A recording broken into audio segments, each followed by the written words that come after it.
Este domingo vamos a concluir este ciclo que hemos iniciado hace un par de semanas sobre el lado oscuro del dinero. Y antes de entrar directamente en la conferencia y en el tema de hoy, es evidente que, digamos, todos estamos muy interesados en esto y seguramente que este tema va a seguir dando que hablar. Se está produciendo una revelación, una información a toda la gente que quiera saberlo sobre esta situación. Esta frase y esta pregunta con la cual iniciamos nuestra conferencia es una pregunta muy profunda. ¿Los bancos prestan dinero? Quizás esa sea tu cultura, tu creencia. Quizás tú que estás en cualquier país del mundo y quizás has tomado alguna vez un préstamo bancario o sabes la operativa de los bancos, tú piensas que los bancos prestan dinero. Pero si ya has tenido oportunidad de escuchar las dos conferencias anteriores, sabes que los bancos no prestan dinero, sino que lo que los bancos prestan es crédito, es nada. Ellos cuando te dan un préstamo no te dan dinero, porque crean el crédito sobre el mismo crédito. Por lo tanto, esta pregunta que parece simple de responder, ¿los bancos prestan dinero? Sí, claro, los bancos prestan dinero. Bueno, después de este ciclo de conferencias y de toda la información que vas a recibir, te va a dar una nueva respuesta. Los bancos no prestan dinero. Solamente en el comienzo o quizás nunca prestaron dinero. La realidad es que los bancos prestan deuda y por eso la sociedad se ha endeudado absolutamente. Y esta frase de Lord Acton, Lord Jefe de la Justicia de Inglaterra en 1875, dice que la batalla que se ha filtrado bajo los siglos, no desde el año pasado ni desde el siglo pasado, sino bajo los siglos, y que tendrá que ser luchada más pronto o más tarde, es la gente versus los bancos. Espero que este ciclo de conferencias te ayude a comprender cosas básicas, que entiendas por qué nunca se podrán pagar todas las deudas. ¿Te llama la atención que toda la sociedad está endeudada? La intención es que entiendas cómo es que se endeudaron los gobiernos, por qué no se pueden pagar las deudas a nivel general. Estamos hablando de las sociedades, las ciudades, los municipios, las familias, cómo es que los bancos llegan finalmente a quedarse con todo. Que comprendas que el dinero es un instrumento de dominación. Es interesante que si bien se sabe cuándo comenzó a existir el dinero, no se sabe quién lo creó. Se pierden los orígenes de la historia, en un hecho que también ha quedado oculto intencionadamente. Espero que comprendas que la Reserva Federal es el gran instrumento de dominación moderno y que es el dinero el verdadero instrumento de control sobre los gobiernos y las naciones. Quizás tú creías que era el poder militar, el poder político. No, esos son aspectos secundarios, porque en realidad el gran instrumento de dominación fue así pensado desde el principio, es el dinero, y quiero ayudarte en estas conferencias a que tengas una comprensión profunda. Pero fundamentalmente, deseo que en función de esta información y de todo lo que te quiero proveer, tú sepas cómo enfrentar los tiempos que vienen, qué hacer de aquí en adelante, cómo prepararse para cuando ya no exista más el dinero, y cuáles son las acciones posibles. Solo el tiempo, y no faltará mucho tiempo porque en los próximos 4 años tú vas a ver cosas increíbles, extraordinarias, que ni siquiera puedes imaginarla, te ayude esta información a prepararte para ese tiempo. Repasando un poquito lo que hablamos la semana anterior, habíamos comenzado hablando del momento de la historia en que nacían los cheques, luego hablamos también acerca del momento en que nacieron los billetes como instrumentos de pago. Recuerdas que originalmente el orfebre que estamos utilizando como un personaje de ficción que acuñó las primeras monedas de oro, que luego las comenzó a recibir en depósito para de ese modo facilitarle la tarea a la gente, comenzó a extender notas que se denominaron cheques. Y un día, bueno, en la ficción que hicimos, tarde, una noche, los orfebres tuvieron otra reunión porque ya se habían unido, secreta, y Fabián les reveló un nuevo plan. Fabián es este orfebre que nos sirve de guía en esta historia que hemos construido, que no es mía, que ya existía de antes, que yo la he tomado de un trabajo extraordinario que se llama Quiero la Tierra más un 5%, ebook que tienes en la página web que hemos creado para esto, y les reveló un nuevo plan.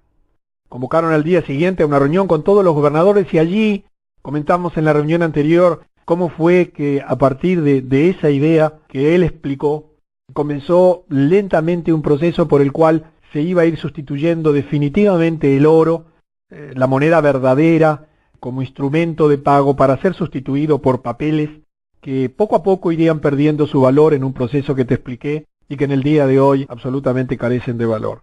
Aprendimos también que los bancos prestan 9 veces lo que reciben, pero en realidad eso fue hasta cierto tiempo, porque ya hace algunas décadas que se han eliminado las restricciones y hoy los bancos prestan no 9 veces, sino muchísimas veces el dinero que reciben. Es decir, que la gente creía que cuando el banco presta dinero es porque recibe 10 pesos y presta 10 pesos y hasta allí puede prestar.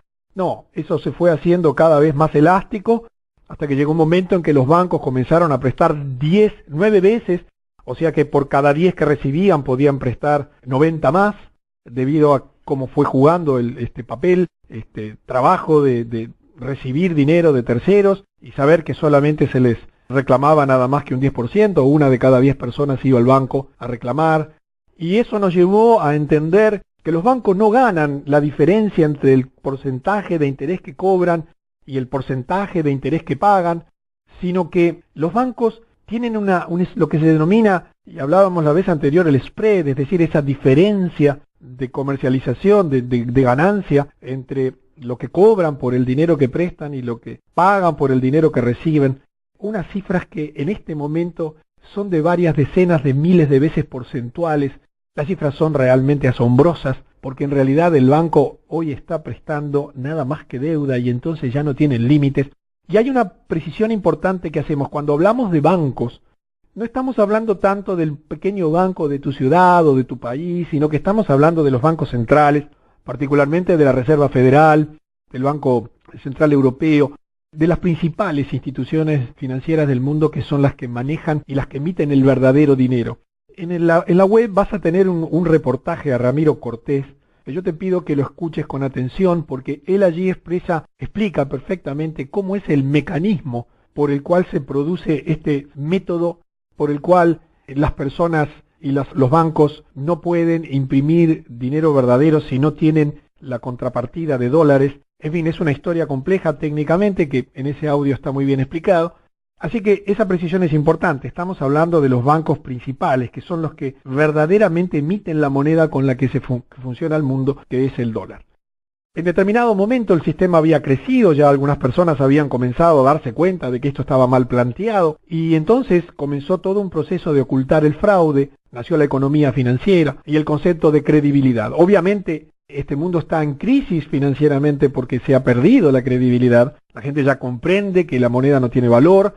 Mucha gente ya se dio cuenta que los Estados Unidos tienen una deuda absolutamente colosal, impagable, que cuando tú tienes un dólar lo único que tienes es un papel pintado, que se sustenta en un sistema que ya colapsó, pero que se mantiene porque hay interés en mantenerlo, pero que tarde o temprano va a ser soltado cuando el sistema continúe.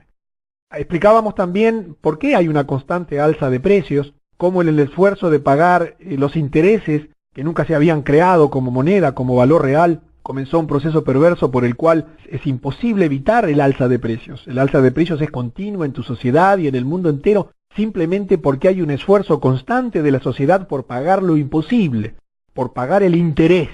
Y eso no se puede pagar porque nunca se imprimió, nunca se acuñó. Es un valor que no existe y por eso las sociedades están absolutamente encadenadas, prisioneras, en un esfuerzo imposible. Y claro, en el esfuerzo por pagar lo imposible, las empresas, los empresarios tuvieron que comenzar a crecer los precios, los empleados se quejaron y naturalmente comenzó una pugna de intereses y explicábamos la vez anterior por qué en determinado momento apareció la huelga cuando nunca la sociedad humana había concebido esa posibilidad que la gente dejase de trabajar. Porque el trabajo tenía que ver con esto que te estoy mostrando ahora, la verdadera riqueza. Porque llegó un punto en el desorden creado en que se comenzó a olvidar la verdadera riqueza. El dinero no fue creado como un objetivo en sí mismo. No tiene sentido que tú te dediques a juntar dinero, a ganar dinero, a trabajar por dinero. La sociedad fue creada y el ser humano fue creado para trabajar, para plantar lechugas, para generar naranjas, para producir vacas, para producir abrigos, instrumentos de labranza, etcétera, pero no para trabajar por dinero. Y entonces en ese olvido de la riqueza intencionado, hoy es un viva el dinero y vivan los bancos, y se ha creado una cultura donde toda la gente está trabajando por dinero, y hemos olvidado el verdadero sentido del trabajo. Y eso ha traído consecuencias funestas sobre las personas, donde la mayor parte de las personas, en lugar de vivir para trabajar, deberían trabajar para vivir. Se ha cambiado la naturaleza de las cosas. Originalmente el trabajo era una parte de la vida. Las personas trabajaban para generar la verdadera riqueza, el alimento, el abrigo, pero hoy las personas viven para trabajar. Y en lugar de tener un trabajo para insertarlo en la vida, tenemos una vida insertada en el trabajo. Y cuando nuestro hijo tiene 18 años o comienza a trabajar allí promedialmente, en lugar de decirle, hijo, ¿qué vida quieres construir? Para luego elegir el trabajo, hacemos absolutamente al revés. Y entonces allí la persona sale a buscar un trabajo en lugar de a buscar una vida. Y eso es parte de esta trampa diabólica que se ha creado a lo largo de los siglos. Y claro, la sociedad se complicó y veíamos en la semana anterior cómo aparecieron los fondos de beneficencia, necesidad de comenzar a ayudar a la gente que comenzaba a tener dinero en esa carrera frenética por intentar pagar lo imposible, tal como lo explicamos en la historia anterior, que tú puedes después ver en las grabaciones de las conferencias y en el ebook que podrás descargar. Y esos fondos de beneficencia, donde se comenzaron a agregar seguros de desempleo y demás, hicieron que el gobierno comenzase a tener que tomar tareas que hasta ese momento lo desempeñaban las personas.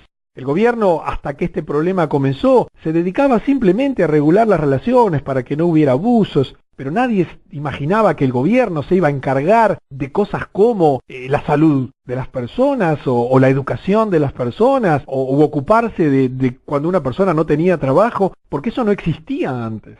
El interés que había oculto detrás de todo esto hizo comenzar a crecer el costo y el tamaño de los gobiernos, y allí aparecieron los empleados públicos, y llegó un punto en que los gobiernos tuvieron hasta que comenzar a crear impuestos y a endeudarse para poder financiar sus actividades, y hoy tenemos estados y gobiernos absolutamente desproporcionados a las necesidades de las personas, que invaden nuestras vidas, donde hemos desordenado la sociedad, o nos han, mejor dicho, desordenado la sociedad, sintiendo que nosotros somos prisioneros de un sistema que no entendemos ni siquiera cómo funciona.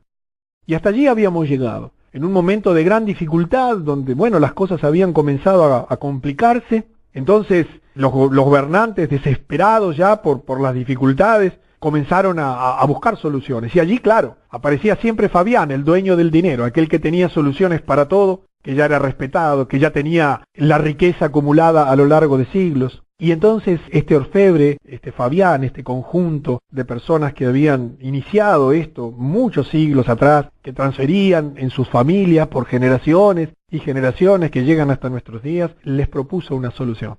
Y aquí ya entramos en el tema de esta última tercera conferencia. Bien, dijo él, la única manera de balancear las cosas es tomar el exceso de riqueza de los ricos y darla a los pobres. Introduzcan un sistema de impuestos. Cuanto más un hombre tiene, más debe pagar. ¿Te suena conocido?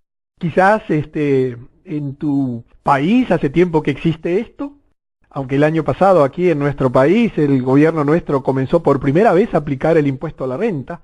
Y no sabes la discusión que se crea, porque claro, cualquier persona sensata dice, pero el impuesto a la renta es de lo más perverso que existe. ¿Cómo puede ser esto? ¿En qué momento? Hoy quizás tú culturalmente no te des cuenta porque estás tan acostumbrado que hasta aceptas justificaciones de los economistas y de los financistas y de quienes están puestos por el gobierno allí con buena intención. Pero en el inicio, esto era una blasfemia, esto era una ofensa. ¿Cómo el Estado podía meterse en mi bolsillo a decirme que yo, que trabajaba dignamente la tierra o las artes o lo que fuere, tenía que pagar impuestos para financiar a qué y a quiénes? Hasta ese momento las familias eran independientes, las personas eran libres, y entonces comenzó aquí todo un sistema donde Fabián con inteligencia dijo, recojan los impuestos de cada persona según su capacidad. Y hoy dirían capacidad contributiva, y den a cada uno según su necesidad. Todo sonaba lógico. Las escuelas y los hospitales deben ser gratuitas para los que no puedan permitírselos. ¿Te suena conocido? Claro que sí, porque esto se ha ido extendiendo a toda la sociedad. Y aparece un elemento que hubo que unir, la justicia tributaria, porque claro, había que hacerlo obligatorio. Esos gobernantes en ese momento salieron de la reunión y sin hacer mucho análisis sobre la filosofía de Fabián, porque ya estaban en un proceso de deuda, de dificultad para pagar, que veían que crecía y crecía sus gobiernos y las necesidades y los problemas de la gente, introdujeron el impuesto graduado sobre la renta. Cuanto más usted gana, más alta es su imposición fiscal. A nadie le gustó esto. pero pagaban los impuestos o iban a la cárcel. El sistema comenzó a cerrarse sobre las personas. La justicia tributaria comenzó a ser un sistema coercitivo donde comenzó a presionarse a la gente para que aportara a un sistema del cual él no tenía nada que ver. ¿Acaso tienes tú algo que ver con la responsabilidad del sistema en que vives? ¿Con el despilfarro de los dineros que hacen los gobiernos? ¿Acaso tienes tú o yo algo que ver? ¿Por qué hay que tributar para contribuir a quién? ¿A la sociedad? No, porque tú sabes muy bien que esos dineros no van a la sociedad, van a un grupo, van a no sabes dónde, porque nunca llega a ti de vuelta. Y claro, comenzó un proceso de endeudamiento permanente. Él en ese momento les dio una larga charla sobre grandes ideales y acabó diciendo, oh, a propósito, no se olvide que me deben dinero. Han estado pidiendo prestado por mucho tiempo. Mira la perversión del planteo. Lo menos que puedo hacer para ayudar es, como una atención para ustedes, que solo me paguen el interés. Dejaremos el capital como deuda, solo paguen el interés. Y allí la tuerca del sistema comenzó a oprimir duramente. Fíjate que, si tú has escuchado en las conferencias anteriores que ya sabes cómo se generó esto, en pocos siglos se había llegado a un sistema en el cual ya era imposible pagar la deuda, y cuando entres en la web que te he preparado tendrás un video de 6 minutos que te explica de una manera extraordinaria cómo pasó el proceso. Y claro, en el momento en que Fabián y sus sociedades secretas se dieron cuenta que ya estaba armado el esquema, había llegado el momento de este gran paso. Dejemos el capital como deuda, solo paguen el interés. Y allí aparece la deuda permanente. Por eso es que tu país debe, y el mío debe, y mi ciudad debe, y las familias debemos, y las sociedades están absolutamente endeudadas. Porque llegó el momento en que la perversión del sistema, la complejidad del sistema, la intención del sistema era crear este momento de la historia.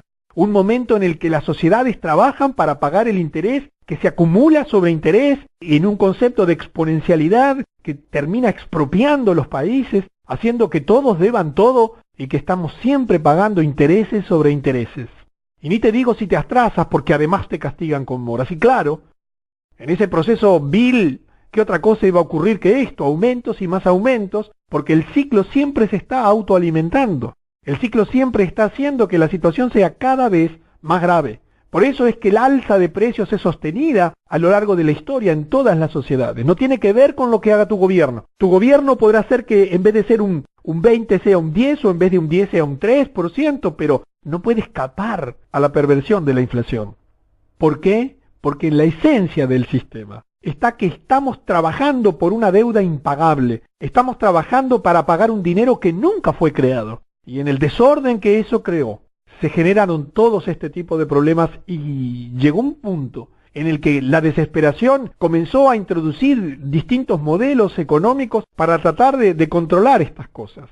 Los nuevos impuestos forzaron a los comerciantes nuevamente a subir sus precios. Los asalariados exigieron salarios más altos, claro, lo que causó que muchas empresas cerraran o que sustituyeran hombres por maquinaria. Esto causó desempleo adicional y forzó al gobierno a introducir más esquemas de beneficencia y más seguros de desempleo. ¿Te suena conocido? Si tú miras el desenvolvimiento de los hechos, ves que este es un proceso creciente, parece no tener fin. ¿Cómo es posible que no se le encuentre fin en ningún lugar? ¿Cómo es posible que aún en las sociedades que están mejor económicamente, los países que hoy se toman como modelos de finanzas y de cuidado en las finanzas y de producción, igual tienen inflación e igual tienen dificultades? Y allí comienzan experiencias y procesos que seguramente los has vivido en tu país, como yo aquí en el mío. Controles de salarios, controles de precios y de otros para tratar de solucionar lo imposible. Porque esto es como tapar una olla hirviendo sin apagar el fuego que genera la temperatura y la ebullición. Y más impuestos. Y más impuestos porque había algo en la esencia del sistema que impedía detener este ciclo perverso que así había sido diseñado y que así había ido perfeccionándose con el correr de los siglos. Este sistema fue creando una situación de dificultad creciente porque imagínate un sistema que se va autoalimentando donde cada vez las cosas son más difíciles. Se fijaron tarifas, se implementaron otros mecanismos de protección para resguardar algunas industrias y que se mantuvieran dando empleo. Debe pasar en tu país. Algunas personas se preguntaban si el propósito de la producción era producir mercancías o simplemente producir empleo. Hemos perdido la noción de lo que hacemos en el planeta. Estamos aquí para extender un jardín. Estamos aquí para amarnos. Estamos aquí para producir. ¿Qué producimos? Abrigo, alimentación, educación, confort, bienestar, no deudas. No se crea una industria para proveer empleo. Hoy festejan la creación de las industrias para proveer empleo. Festejemos la creación de una industria para proveer servicios y productos útiles. El empleo no debería ser un problema en un mundo donde la abundancia sobreabunda. Mientras las cosas se ponían peores, intentaron el control del salario, el control de los precios y toda clase de controles. El gobierno intentó conseguir más dinero con un impuesto a las ventas porque ya no alcanzaba el impuesto a la renta. Entonces vamos a gravar el consumo y ya aparece el impuesto a las ventas, los aportes patronales, los aportes salariales y toda clase de impuestos. No hay ya límites para la imaginación de ver a quién gravamos y cómo los castigamos. Alguien observó que en el camino desde la cosecha del trigo hasta la mesa de los hogares había cerca de 50 impuestos sobre el pan. No sé cómo es en tu ciudad, pero esto es absurdo en esencia. En un mundo donde todos los días crece el trigo, en el mundo donde sobreabunda el alimento que está mal distribuido, ¿cómo es posible que esto haya ocurrido? ¿Cómo es posible que no nos hubiéramos dado cuenta? Y entonces, en la intención de explicar lo imposible, nacen los expertos en finanzas, los ajustes fiscales, las reestructuras. Inclusive los expertos se presentaron en algunos lugares y hasta son elegidos en algunos lugares para gobernar.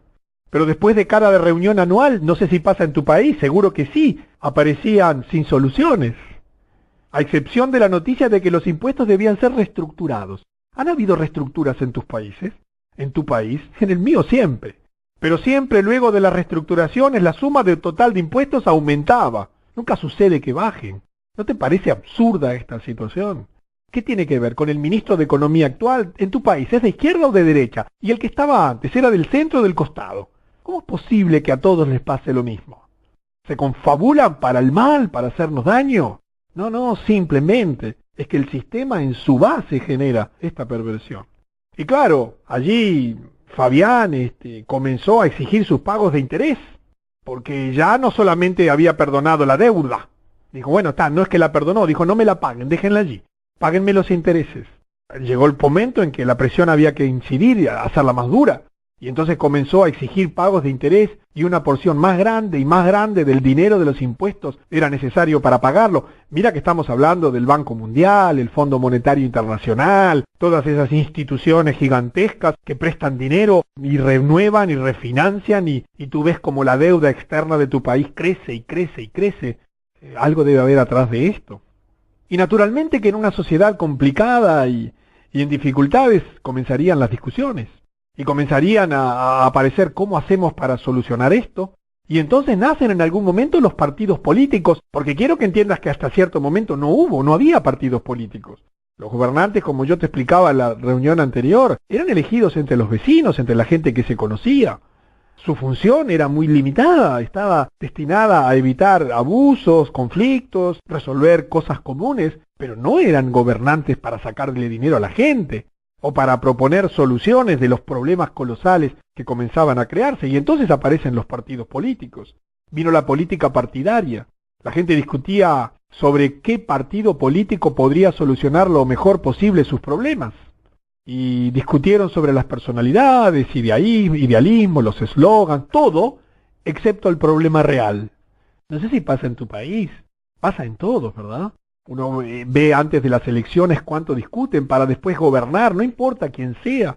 Podrá ser un poco mejor, un poco peor el gobierno, pero no se discuten los problemas de fondo. No ves discusiones técnicas sobre la esencia de los problemas. Y mientras tanto, los gobiernos llegan a un punto en el que ya no pueden pagar la deuda, y así ves países en default, algunos por responsabilidades de hacer las cosas peor que otros. Pero en realidad ningún país está pagando la totalidad, siempre está refinanciando y acumulando deuda sobre deuda.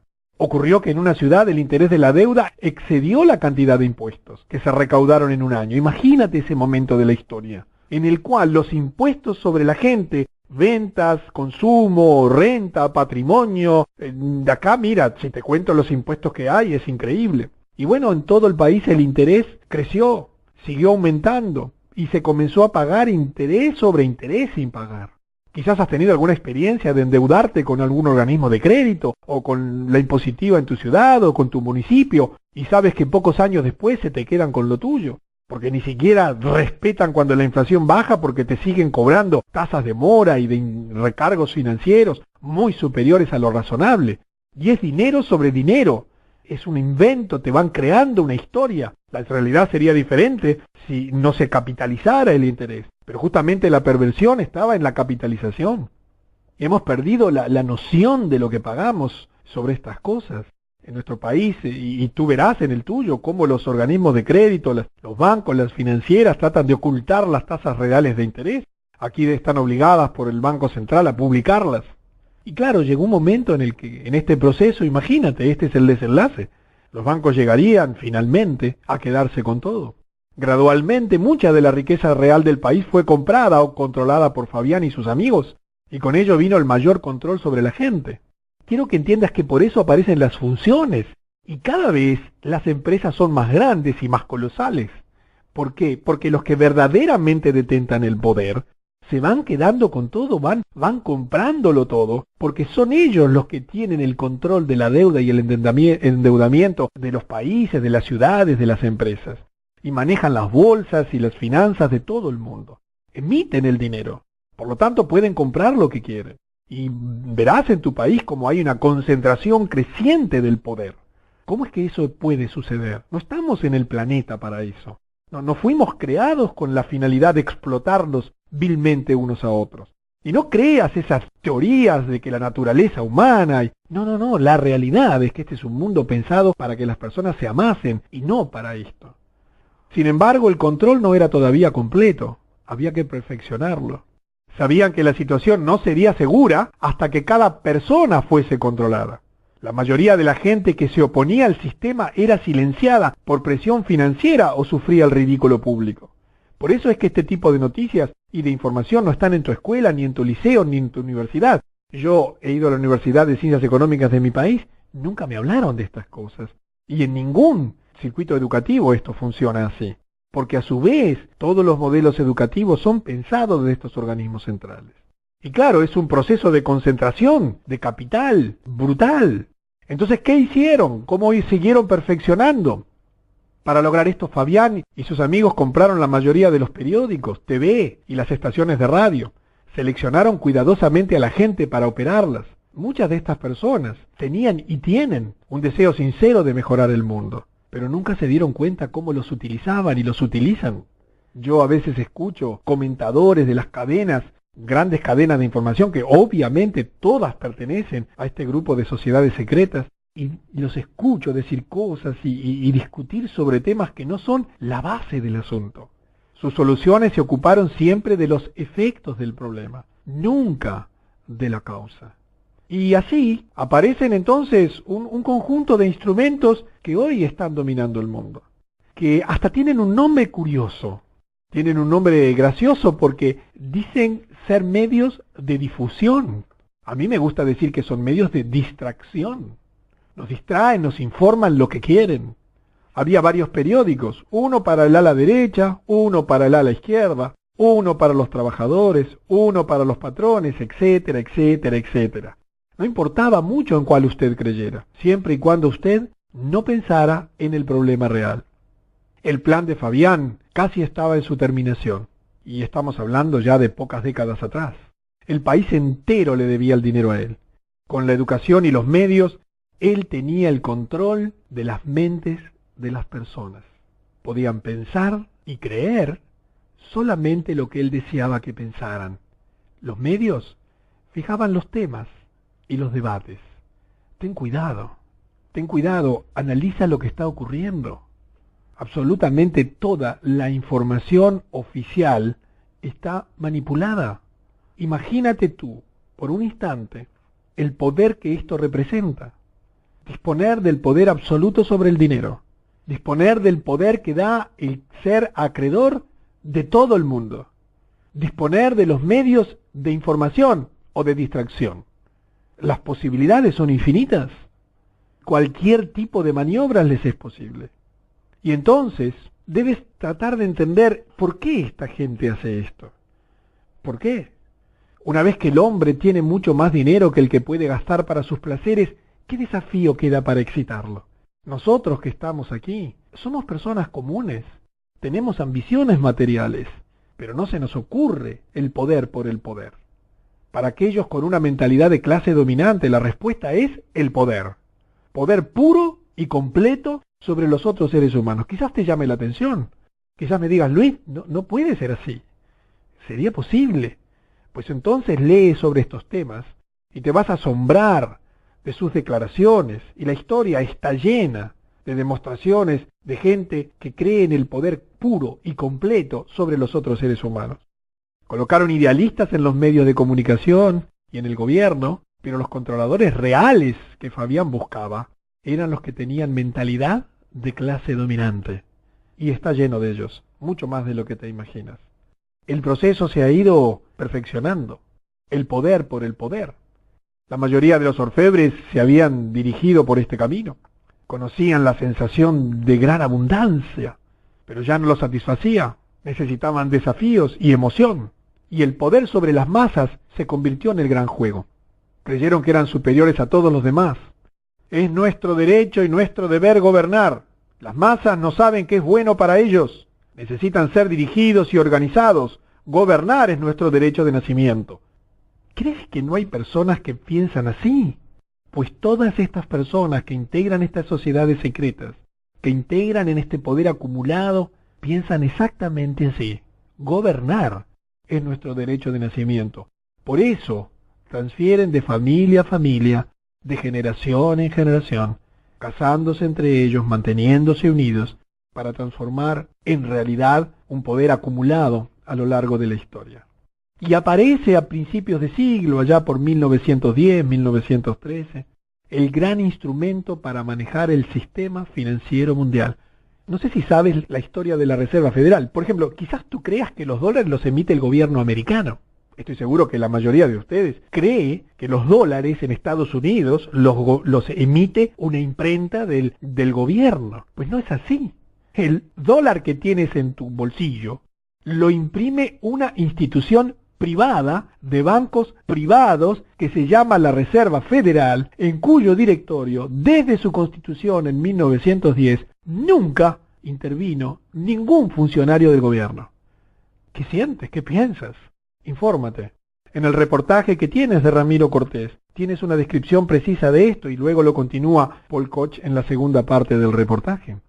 Imagínate un momento de la historia en que a espalda del gobierno, en que a espalda de los senadores, diputados, se constituye esto y se transforma en el verdadero poder dominador de este edificio, en ese lugar, allí en la Reserva Federal, dependen los bancos centrales de todo el mundo. Y allí aparece entonces, y vamos a analizarlo un poquito en detalle, cómo funciona, o cómo es básicamente este instrumento para manejar el sistema financiero mundial. A través del país, Fabián y sus amigos poseían muchas oficinas de préstamos. Es cierto que eran de propiedad privada y de diferentes dueños. En teoría estaban en competencia unos con otros. Tú ves luchar al Citibank con el Chase Manhattan y con el Deutsche Bank y con el Banca Morgan y con el Rothschild, y tú crees que son bancos en competencia. En teoría estaban en competencias unos con otros, pero en realidad todos ellos trabajan juntos. Después de persuadir a algunos de los gobernadores, instalaron una institución que llamaron la Reserva Central del Dinero. Ni siquiera usaron su propio dinero para hacer esto. Crearon crédito contra una parte de los depósitos de la gente, en un proceso que te expliqué, pero que es bueno que repases en los materiales que tienes disponibles en la web. Esta institución parecía regular la fuente del dinero, y parece ser una institución perteneciente al gobierno, es lo que la mayoría del mundo cree. Pero extrañamente, no se permitió a ningún gobernador o servidor público ingresar a la junta directiva. El gobierno dejó de pedir prestado directamente de Fabián, pero comenzó a utilizar un sistema de bonos del Estado, contra la Reserva General del Dinero. La garantía ofrecida era el rédito estimado de los impuestos del año próximo. Imagínate la situación actual. Vamos a hacer una digresión por un instante. En este momento, la gente se refugia en el dólar, se refugia en los bonos del Tesoro de los Estados Unidos, el país con más deuda en el mundo, absolutamente impagable. ¿Entiendes la locura del mundo actual?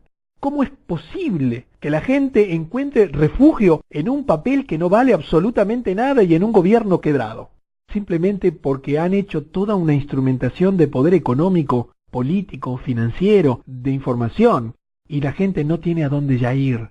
¿Entiendes que no hay escape? La trampa está tan perfecta que ni siquiera puedes escapar. Debes refugiarte en una moneda sin valor. Esto estaba en línea con el plan de Fabián. Alejar las sospechas de su persona y dirigir la atención hacia una aparente institución del gobierno detrás de la escena. Él todavía estaba en control. Yo te pregunto, en tu país, ¿cuándo hay un debate sobre el papel de los bancos centrales? Tú escuchas discusión de sueldos, salarios, peleas entre cámaras de industria, cámaras de comercio, sindicatos, pero ¿cuándo ves a los verdaderos causantes del problema? Están allí en las sombras, financiándolos a todos. Gobiernos, sindicatos, patronales, enseñanza, educación, artes, en todo ellos influencian con su dinero. Así es que se ejerce el verdadero control sobre los gobiernos y sobre las naciones. Indirectamente, Fabián tenía tal control sobre el gobierno que ellos estaban obligados a seguir sus instrucciones. ¿Cuántas veces has visto pelear a los pueblos contra el Fondo Monetario Internacional, el Banco Mundial y todas esas grandes instituciones crediticias? ¿Cuántas veces has recibido en tu país comitivas de directivos de esos organismos a venir a poner imposiciones o a establecer controles de tu país? Él solía jactarse: déjenme controlar el dinero de una nación y no me importa quién haga las leyes. No importaba mucho qué partido fuera elegido para gobernar. Fabián tenía el control del dinero, la sangre vital de la nación. El gobierno obtuvo el dinero, pero el interés fue cargado siempre en cada préstamo. Más y más se gastaba en esquemas de beneficencia y en seguros de desempleo, y no pasó mucho tiempo antes de que el gobierno encontrara difícil inclusive pagar el interés. Ya ni hablemos del capital, como lo habíamos visto en algún momento anterior. Y se va perfeccionando así este control. Pero todavía había gente que se preguntaba: ¿el dinero es un sistema hecho por el hombre? Seguramente puede ser ajustado para ponerlo al servicio de la gente, y no que la gente esté al servicio del dinero, porque originalmente el dinero fue creado como un instrumento de medida, para relacionar de una manera práctica y de sentido común y eficiente los valores relativos de las cosas para poder ser intercambiados entre quienes los producían. Pero cada vez hay menos personas que se hacen esta pregunta, y sus voces se perdieron en la loca búsqueda del dinero inexistente para pagar el interés. Ya hoy nadie habla de estas cosas. En tu ciudad, los gobernantes no discuten estas cosas, simplemente le buscan soluciones. Le buscan soluciones para ver cómo hacemos para pagar lo que debemos. Y por supuesto que hay una cultura de pagar obligaciones, porque eso está en la naturaleza de las personas, es lo correcto. Pero la perversión de este sistema hace que, aprovechando esa cultura, que es parte de nuestra esencia, nos veamos obligados a un imposible.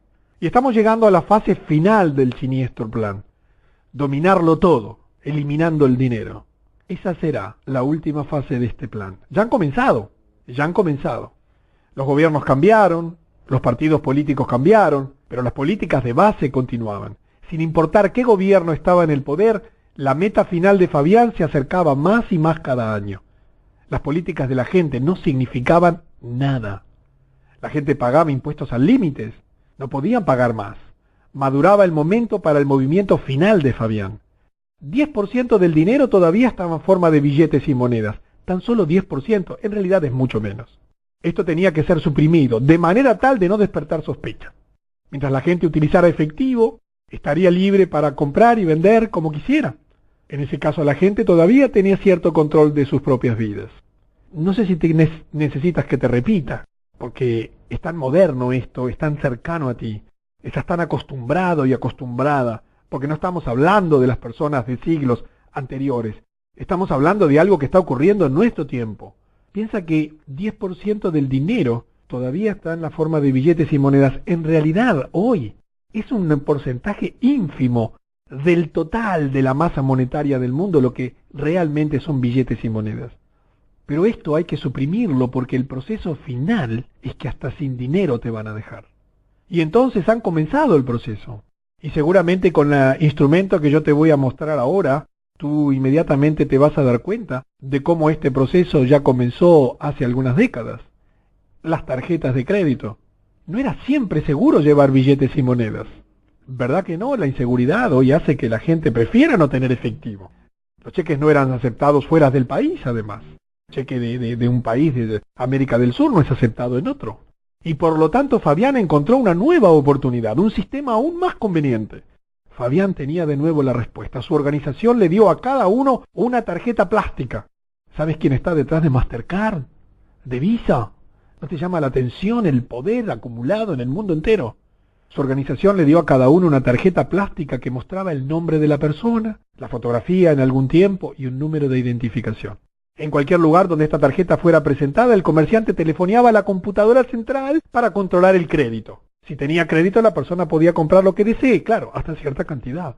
Operaciones contables sobre operaciones contables. Dinero que no existe y que permite comprar y comprar y comprar y vender sin límites globales. Y así tenemos una sociedad como la de Estados Unidos, endeudada en cifras absolutamente impagables por las familias, por las empresas, donde las tarjetas de crédito son una verdadera trampa. Al principio a la gente se le permitió gastar una cantidad pequeña en crédito. Y si esto se pagaba dentro del mismo mes, no se cobraba ningún interés. Fíjate que antes las deudas eran anuales. Ahora se acumulan mes a mes el interés también. Esto estaba muy bien para el asalariado. Pero ¿qué pasaría con los empresarios? Ellos tenían que instalar maquinaria, fabricar las mercancías, pagar los salarios, etc., vender todas sus mercaderías y recién pagar el crédito. Si se excedían un mes, lo cargaban con un 1%, 1.5% por cada mes que la deuda era debida. Eso es un 18% anual. Los empresarios no tenían ninguna opción más que agregar el 18% sobre el precio de venta. Pero todo este dinero o crédito adicional, el 18%, no había sido prestado a nadie, no estaba en circulación. En todo el país los empresarios tenían la imposible tarea de pagar 118 por cada 100 que pidieron prestados. Pero los 18 adicionales nunca habían sido creados en el sistema. ¿Entiendes? El interés es algo inexistente. No existe. Es imposible pagarlo. Se acumula sobre sí mismo, siendo esa la frutilla de la torta. Interés sobre interés. Es un proceso de dominio total. Y en ese proceso de dominio total, eliminar el dinero es fundamental. Y en ese momento tendrás el microchip, que acá en la historia aparece con otro nombre. Fabián quería que las tarjetas plásticas reemplazaran a los billetes y las monedas. Su plan era que cuando todos los billetes fueran retirados, solo los negocios que usaran el sistema de tarjeta contra la computadora central podrían funcionar. Ese es su gran proyecto. Él planeó que eventualmente alguna gente perdería sus tarjetas y estaría entonces imposibilitada de comprar o vender nada hasta que se hiciera una prueba de identidad. Imagínate, ¿te pasa eso? Has perdido una tarjeta de crédito y tú sabes que allí comienza un proceso complejo. Él quería imponer una ley que le daría el control total. Una ley obligando a todos a tener su número de identificación tatuado en la mano. En realidad es con un microchip. El número sería visible solo bajo una luz especial, conectada a una computadora.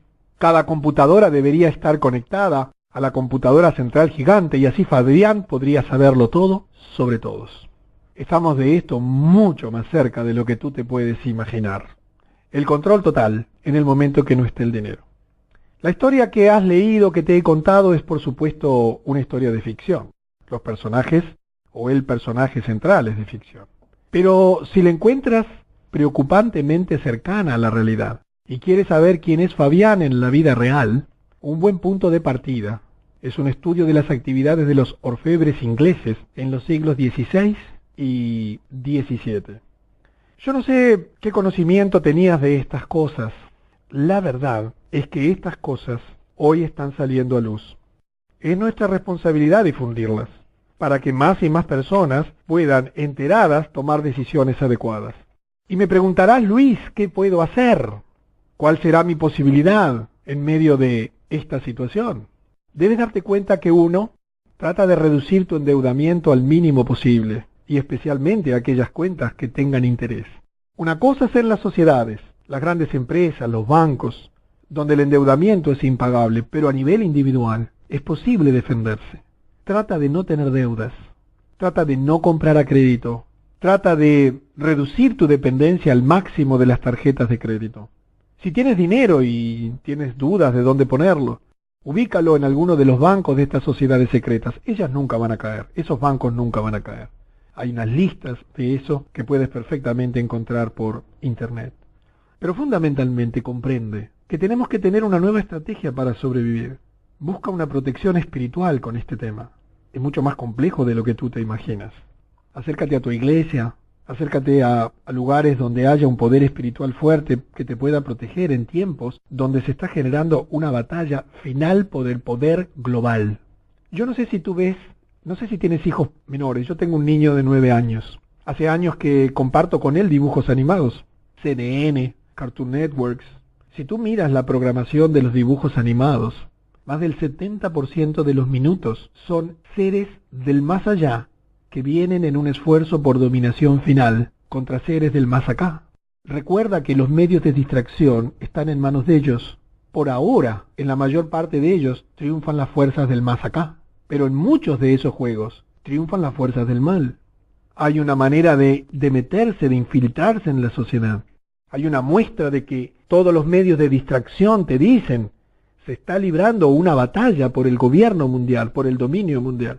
Ten en cuenta estas cosas, no para preocuparte, sino para sentirte libre, tomando las decisiones individuales que te puedan salir de este esquema perverso o reducirlo en su mínima expresión.